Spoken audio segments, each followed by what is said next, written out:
Hello everyone, in this video I'll be translating and summarizing the latest Urdu broadcast by Shahbaz Gill to make it accessible for our English-speaking audience. Let's go through the key developments and insights in Shahbaz Gill's words. In today's most important news, let's start with the big one. Finally, Behria town has been taken over. Yes, after Operation Banyan ul Mahsus, a new operation called Operation Fitnatul Mal was launched, and in that too, victory was claimed. It has been deliberately created as if the whole Behria town has been looted by its own people. In other words, Malik Riaz has been stripped of Behria town's property and made bankrupt. This property has been taken away from him illegally, and property worth billions, even trillions of rupees, has been bought for just a few crores, or maybe a little over $1 billion, at throwaway prices, creating the impression that it's like buying stolen goods for pennies. Malik Riaz showed great resilience and resistance, but he couldn't succeed. He even knocked on the doors of the Supreme Court of Pakistan. We had earlier put out a vlog explaining in detail why this is happening to Malik Riaz and to all his friends whom he had showered with favours his whole life, retired generals, journalists, judges, lawyers, and even the entire Nawaz Sharif and Shahbaz Sharif family. Remember, he had once bought a house from Nawaz Sharif's son at an extremely high price, which was practically a bribe in disguise. When you buy someone's house at such an inflated price, it's an indirect way of offering a bribe. Similarly, with Zardari Sahib, his friendship was legendary. Not only did he build Bilawal House in Karachi, but also in Lahore. Their friendship was like that of real brothers. And now that same Zardari Sahib is the President of Pakistan, Shahbaz Sharif is the Prime Minister, and Nawaz Sharif's daughter is the Chief Minister. Yet Behria town was sold off, forcibly bought, auctioned. Some of the details we shared in our last vlog, and the rest we are telling you now. Now the auction itself, the person who bought all this is a very interesting and important figure. His name is Azad Digital. You might have seen the YouTube or Twitter channel by that name. It was created when the Pakistani military generals couldn't manage Pakistan Tehreek-e-Insaf's media, so to counter PTI's media, this platform was launched. The CEO of Azad Digital is Musawwar Abbasi, reportedly a lawyer. Many people believe, though it could be right or wrong, that he doesn't have that kind of money, and the strong impression is that he is backed by generals, the ISI, the ISPR, and above all, the Field Marshal. Now about the transaction, this Ramesh marquee, the name might be a little different, was bought for just 508 million rupees, which is roughly 50 crore, and that's only 20 million above the reserve price. In other words, it was bought for almost exactly the reserve price at throwaway rates. The process of payment and transfer will be completed very quickly, and this property will land in the hands of people close to our generals. Then, Behria Town Corporate Office 1 received a conditional offer of 870 million rupees, pending NAB's approval. Corporate Office 2 got an 880 million rupee conditional offer, again awaiting NAB's approval. All of these properties will be, well, digested, taken from Malik Riaz, and given to their own people. The marquee I just mentioned covers a total area of 57 canals, with the building on 9 canals. According to journalists, its fair market price is 2 to 3 billion rupees. But it was bought for 50 crore. You can judge for yourself how big a loot this is. After that, all of Malik Riaz's assets have been divided among certain people, like sharing spoils. Another interesting fact from local Islamabad journalists is that although this was called an open bidding, it wasn't open at all. In real open bidding, the whole world can watch, media is present, and transparency is ensured. Here, journalists were locked in a room and told they'd be informed later.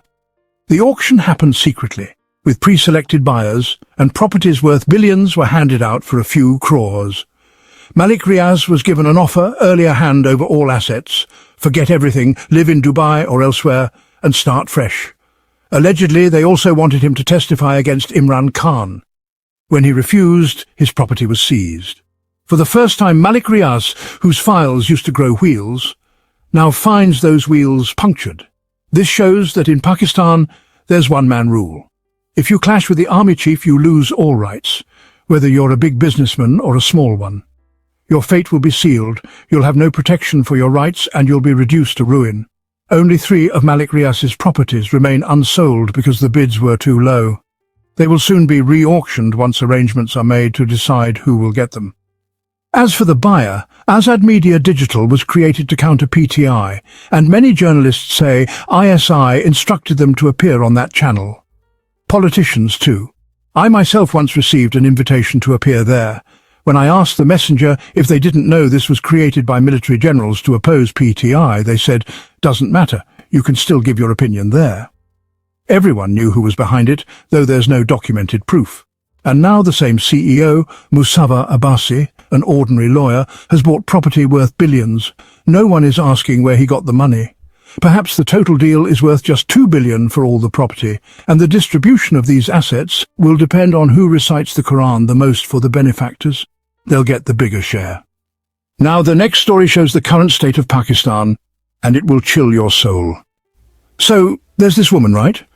Her relations with her in-laws are, well, quite bad, and now she's being forced out of her own home. Her husband is apparently either abroad or just not around. And she's left with her 2 children. She refuses to leave. So her in-laws call the police, bribe them, and tell them to evict her.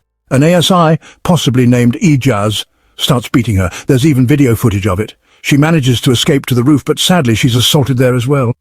Journalists say her clothes were torn, videos were made, and she was blackmailed, even threatened with sexual violence.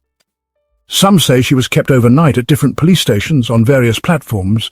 She herself says she was kept at night in such conditions, and honestly, we can only imagine the abuse she might have suffered there. We still do not know exactly what was done to this woman afterwards, because she wasn't even allowed to undergo a medical examination. She tried to get a medical checkup to file her case, but instead an FIR was lodged against her.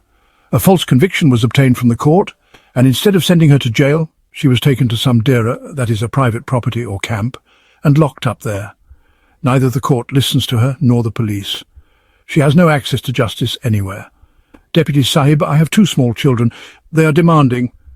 I told them to get my medical examination done, then file your case against me. ASI Ijaz, along with a lady constable, was there.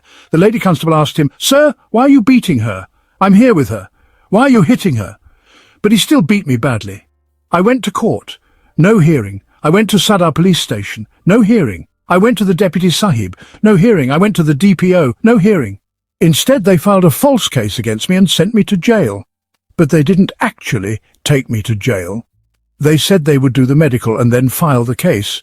But instead I lost consciousness and the jail authorities refused to receive me. I don't know why they brought me here. That day, there should be CCTV footage of when the jail refused me. They abused me, pressured me, and didn't allow the medical test. Later, I was taken, I don't even know where, to a dera. ASI Ijaz was there with 2 male officers and 1 lady constable. First, they beat me. The lady constable said, "Is this police behaviour something that just happened overnight?" No, not at all. The woman says that even though a female police officer was present at one point and objected to the excessive beating, saying, "Sir, I will arrest her myself. Why are you torturing her so much?" The male officer just ignored her and continued the abuse. This is the police brutality that has been unleashed. The police have frankly been turned into wolves. Or to put it bluntly, they have been made shameless. And no, it didn't happen overnight. When you hand over elderly women like Grandmother Rahana Dar to the police and threaten them saying we will dishonour you and your daughters, when you order police to beat women like Yasmin Rashid, Sanam Javed, Taba Raja, Khadija Shah and others, this is exactly what happens. Once the police have tasted blood, they become wolves. It started on the 25th of May 2022 when General Bajwa personally authorized the violation of women's honor and privacy. This credit will remain his for eternity. He began this filth, trained the police to trample on the sanctity of women's homes. Later, Hafiz Sahib continued it, and now the mother of all is continuing it, and you know she enjoys having such treatment meted out to women. Chacha Sajid Nawaz already told you about the mother and about the field marshal. All this continues and no one is stopping them. I think the only day this police will be stopped is the day the public or a court physically intervenes. Otherwise, nothing will stop them. As for the IG, he says, give us feedback but don't abuse us. Here's a helpline number to give feedback. This police force has been given new uniforms, upgraded stations, higher salaries and out-of-the-way promotions. But I fail to understand. This Ijaz, he must have a mother at home, a wife, maybe even a daughter. Why don't they question him? Have we all, as a society, become completely shameless? When these officers return home after such acts, do the women of their households only care about the money, clothes and household goods they bring? Or do they ask, "We didn't raise you like this. What have you become?"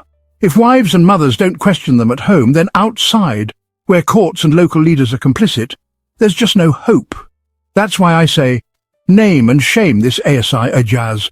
Boycott him in his own community. Show him that his shamelessness is not part of our culture, nor allowed by our religion. And don't twist it with excuses like, "That woman was bad. Her character wasn't good. She was making atom bombs. She was selling churches." These kinds of accusations are honestly just disgusting. Who gave you the right to dishonor a woman in this way? Is there no humanity? No sense of honor left? It seems honor has died in everyone. That's why we're seeing all this. Remember, from Rehan Adar to Yasmin Rashid to 90-year-old mothers like Haji Imtiaz's, dragged out of bed, beaten, and even a 7-year-old girl assaulted. They haven't spared children or grandmothers. So why would they spare ordinary women? Now that they've tasted blood, they will not stop. If they don't feel shame themselves, may Allah's punishment descend upon them. If the public won't stand up against this injustice, then only Allah can help. In a video from Rawalpindi, where a woman is being dragged out of a rickshaw in public and a man is being beaten. Another video from Islamabad shows plainclothes police thrashing an elderly man. These are just a few videos. This shamelessness is routine, happening everywhere daily, and no one is stopping it. Next news. A plan has begun to make Mohsin Naqvi the Prime Minister. Yes, he has reportedly received the green light from the United States for becoming PM, while the Field Marshal will become the head. Our sources say America has told him, "Do as you wish, we have no objection. Become PM, become head, just deliver on your promises to us." But there's a mysterious twist, and I emphasize this is gossip, not confirmed news. The sources are well placed, but I don't fully trust them. They claim Mohsin Naqvi will not contest elections on a PMLN ticket because obviously Nawaz Sharif or Shahbaz Sharif would want Mariam in that seat, nor on a PPP ticket, since they'd want Bilawal. Instead, someone from another party will be found, with whom he has close personal ties. Shockingly, they say he even has a friend in PTI. The plan would be for this PTI-linked individual to vacate their seat for him, even though PTI as a party would never support him officially. The idea is to find a constituency won by someone close to him, have them resign or vacate, and then he would contest from there. This is what the source says. But again, I stress there's no final confirmation. It could be wrong. So, in short, he doesn't want to run from PMLN or PPP. Possible options: MQM PTI-linked seat, Maulana Fazlur Rahman's party, or ANP. The most likely, per this unconfirmed gossip, is a PTI-associated seat held by a close friend who would help him get in. As I said, no final confirmation yet. If and when it's confirmed, we'll share it with you. That's all for now.